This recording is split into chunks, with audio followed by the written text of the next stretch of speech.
So for any of the people out there that have been in a narcissistic relationship and have had someone make a comment like this that is very ridiculous, that is very non-sensitive to what you have gone through, don't give them any credit.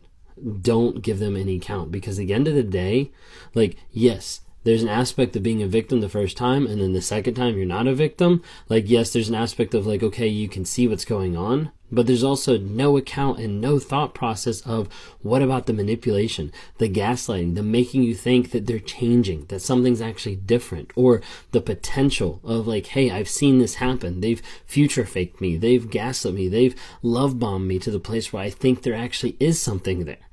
Because it's not like we're just having someone that's being coerced every single time. It's manipulation. It's mind games. It's mental fuckery with a lot of different people. And people that haven't been through it don't realize it. Is there an aspect you can be free and take back your power? 100%. And we're teaching people how to do that every single day. Through live events, through the NARCAP, through one-on-ones. Like, all this type of stuff is happening. But you can't come out here and tell people like, hey, you're a victim because you went back multiple times. Like, you just need to get over it and move on. No. Like, these people have been abused. And you have no clue about domestic violence or narcissistic abuse because the stats are there that people go back. This is why a lot of times in domestic violence, you'll have someone who calls the cops and the cops show up. And then because they're afraid of their safety, or because they're afraid of what's actually going to happen, or they're afraid of being alone because that's the only person who's been validating them for the past 5, 6, 10 years, they tell the police it's a mistake and they send them away.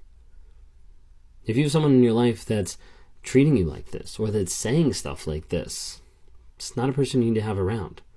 Because ideally you need to understand you can grow, you can gain your freedom, you can become free and change and grow. But you can't look back at everything that's happened to you and beat yourself up because you were too stupid to figure it out, or because you didn't realize what was happening in the moment, or because you should have known.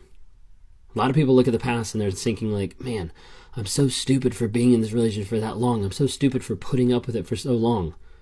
Well, back then you didn't have the education you have now. You didn't have the knowledge about narcissism, about abuse that you have today. And it's unfair for you to look at yourself in the past and judge yourself based on stuff that you know in the present.